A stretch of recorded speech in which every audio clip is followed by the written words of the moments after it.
Clip number 195۔ اس clip میں آپ قرآن پاک کی سورہ نساء کی آیت نمبر 79 سے 81 تک کی تلاوت، ترجمہ اور تفسیر قرآن صراط الجنان سنیں گے۔ بسم اللہ الرحمن الرحیم۔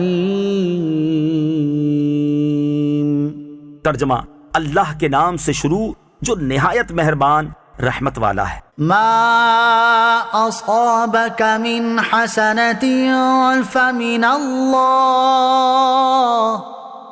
وما اصابک من سیئۃ فمن نفسک وارسلناک للناس رسولا وکفی باللہ شہیدا۔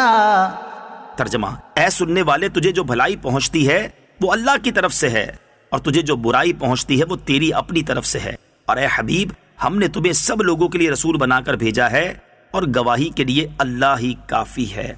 ما اصابک من حسنہ، تجھے جو بھلائی پہنچتی ہے۔ ارشاد فرمایا کہ اے مخاطب، تمہیں جو بھلائی پہنچتی ہے وہ اللہ کریم کا فضل و رحمت ہے، اور تجھے جو برائی پہنچتی ہے وہ تیری اپنی وجہ سے ہے کہ تو نے ایسے گناہوں کا ارتکاب کیا کہ تو اس کا مستحق ہوا۔ یہاں بھلائی کی نسبت اللہ عز و جل کی طرف اور برائی کی نسبت بندے کی طرف کی گئی ہے، جبکہ اوپر کی آیت میں سب کی نسبت اللہ عز و جل کی طرف ہے۔ خلاصہ یہ ہے کہ بندہ جب مؤثر حقیقی کی طرف نظر کرے تو ہر چیز کو اسی کی طرف سے جانے، اور جب اسباب پر نظر کرے تو برائیوں کو اپنی شامت نفس کے سبب سے سمجھے۔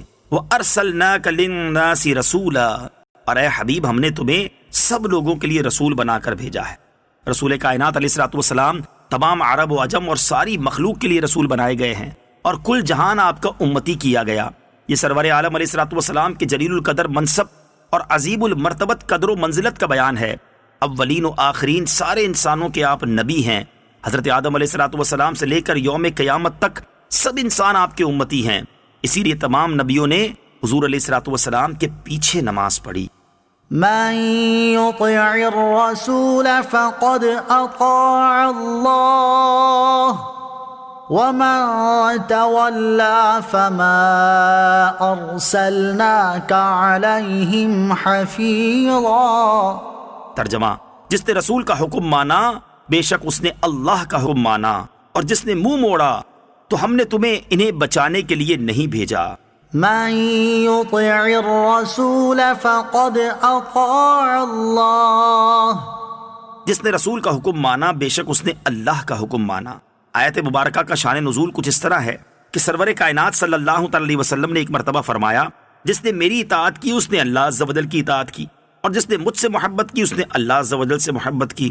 اس پر آج کل کے گستاخ بد دینوں کی طرح اس زمانے کے بعض منافقوں نے کہا کہ محمد مصطفیٰ صلی اللہ علیہ وسلم یہ چاہتے ہیں کہ ہم انہیں رب مان لیں، جیسے عیسائیوں نے حضرت عیسیٰ بن مریم علیہ السلام کو رب مانا ہے۔ اس پر اللہ تعالیٰ نے ان کے رد میں یہ آیت نازل فرما کر اپنے نبی علیہ السلام کے کلام کی تصدیق فرما دی کہ بے شک رسول کی اطاعت اللہ کی اطاعت ہے۔ جس نے ان کی اطاعت سے اعراض کیا تو اس کا وبال اسی پر ہے، کیونکہ اللہ تعالیٰ نے انہیں اس لیے نہیں بھیجا کہ آپ علیہ السلام بہر صورت انہیں جہنم سے بچائیں، بلکہ صرف تبلیغ کے لیے بھیجا ہے۔ وَيَقُولُونَ طَاعَةٌ فَإِذَا بَرَزُوا مِنْ عِنْدِكَ بَيَّتَ طَائِفَةٌ مِّنْهُمْ غَيْرَ الَّذِي تَقُولُ وَاللَّهُ يَكْتُبُ مَا يُبَيِّتُونَ فَأَعْرِضْ عَنْهُمْ وَتَوَكَّلْ عَلَى اللَّهِ وَكَفَى بِاللَّهِ وَكِيلًا۔ ترجمہ، اور کہتے ہیں ہم نے فرما برداری کی، پھر جب تمہارے پاس سے نکل کر جاتے ہیں تو ان میں ایک گروہ آپ کے فرمان کے برخلاف رات کو منصوبے بناتا ہے، اور اللہ ان کے رات کے منصوبے لکھ رہا ہے۔ تو اے حبیب تم ان سے چشم پوشی کرو اور اللہ پر بھروسہ رکھو، اور اللہ کافی کارساز ہے۔ وَيَقُولُونَ طَاعَةٌ، اور کہتے ہیں ہم نے فرما برداری کی۔ یہ آیت منافقین کے بارے میں نازل ہوئی جو نبی کریم علیہ السلام کے سامنے کہتے تھے کہ ہم آپ پر ایمان لائے اور آپ کی اطاعت ہم پر فرض ہے، لیکن وہاں سے اٹھ کر اس کے خلاف کرتے تھے۔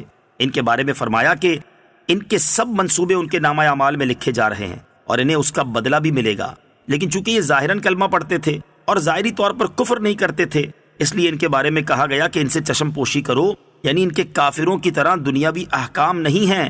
ہاں چونکہ ان کی طرف سے خطرہ پایا جاتا ہے تو اس میں اللہ عز و جل پر بھروسہ رکھو، ان کی طرف سے اللہ عز و جل آپ کو کفایت کرے گا۔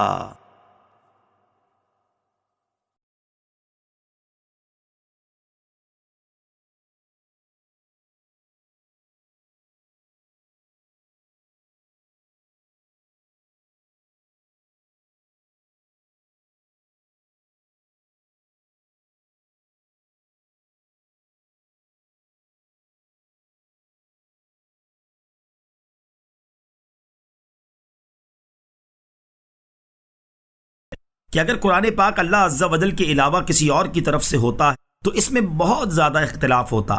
اس میں جو غیب کی خبریں دی گئی ہیں وہ 100% پوری نہ ہوتی، بلکہ کوئی بات تو پوری ہو جاتی اور کوئی نہ ہوتی۔ لیکن جب ایسا نہ ہوا بلکہ قرآن پاک کی تمام غیبی خبریں بالکل سچی ثابت ہو رہی ہیں، تو ثابت ہوا کہ یقیناً یہ کتاب اللہ عز و جل کی طرف سے ہے۔ نیز اس کے مضامین میں بھی باہم اختلاف نہیں کہ کہیں کوئی بات کہہ دی اور کہیں اس کے برخلاف کوئی دوسری بات کہہ دی۔ اسی طرح فصاحت و بلاغت میں بھی اس میں کوئی اختلاف نہیں، کیونکہ مخلوق کا کلام فصیح بھی ہو تو سب یکساں نہیں ہوتا، کچھ بلاغت سے بھرپور ہوتا ہے تو کچھ رقیق و گھٹیا قسم کا ہوتا ہے، جیسا کہ شعراء اور زبان دانوں کے کلام میں دیکھا جاتا ہے کہ بڑے سے بڑے شاعر کا کوئی کلام بڑا شاندار ہوتا ہے اور کوئی بالکل گیا گزرا۔ لیکن قرآن چونکہ اللہ تعالیٰ کا کلام ہے اور اللہ تعالیٰ ہی کے کلام کی شان ہے کہ اس کا تمام کلام فصاحت و بلاغت کے اعلیٰ مرتبے پر ہے۔ وَإِذَا جَاءَهُمْ أَمْرٌ مِّنَ الْأَمْنِ أَوِ الْخَوْفِ أَذَاعُوا بِهِ وَلَوْ رَدُّوهُ إِلَى الرَّسُولِ وَإِلَى أُولِي الْأَمْرِ مِنْهُمْ لَعَلِمَهُ الَّذِينَ يَسْتَنبِطُونَهُ مِنْهُمْ وَلَوْلَا فَضْلُ اللَّهِ عَلَيْكُمْ وَرَحْمَتُهُ لَاتَّبَعْتُمُ الشَّيْطَانَ إِلَّا قَلِيلًا۔ ترجمہ: اور جب امن یا خوف کی کوئی بات ان کے پاس آتی ہے تو اسے پھیلانے لگتے ہیں، حالانکہ اگر اس بات کو رسول اور اپنے با اختیار لوگوں کی خدمت میں پیش کرتے تو ضرور ان میں سے نتیجہ نکالنے کی صلاحیت رکھنے والے اس خبر کی حقیقت کو جان لیتے، اور اگر تم پر اللہ کا فضل اور اس کی رحمت نہ ہوتی تو ضرور تم میں سے چند ایک کے علاوہ سب شیطان کے پیچھے لگ جاتے۔ وَإِذَا جَاءَهُمْ أَمْرٌ مِّنَ الْأَمْنِ أَوِ الْخَوْفِ، اور جب امن یا خوف کی کوئی بات ان کے پاس آتی ہے۔ یہاں اگرچہ خاص سیاق و سباق میں ایک چیز بیان کی گئی ہے، لیکن اس میں جو حکم بیان کیا گیا ہے یہ ہماری زندگی کے ہزاروں گوشوں میں اصلاح کے لیے کافی ہے۔ خلاصہ کلام یہ فرمایا گیا کہ جب کبھی امن، مثلا مسلمانوں کی فتح، یا خوف، مثلا مسلمانوں کی شکست کی کوئی بات لوگوں کے پاس آتی ہے جو فساد کا باعث بن سکتی ہے تو وہ فوراً اسے پھیلانے لگتے ہیں۔ حالانکہ اگر اس بات کو یہ لوگ رسول کریم علیہ الصلوۃ والسلام اور اپنے با اختیار لوگوں جیسے اکابر صحابہ رضی اللہ تعالی عنہم جو صاحب رائے اور صاحب بصیرت ہیں کی خدمت میں پیش کرتے اور خود کچھ دخل نہ دیتے تو سمجھدار لوگ ضرور اپنی عقل و دانش یا اپنی تحقیق کی روشنی میں اس خبر کی حقیقت کو جان لیتے، اور یوں بات کا بتنگڑ بننے کی بجائے حقیقت حال کھل کر سامنے آ جاتی۔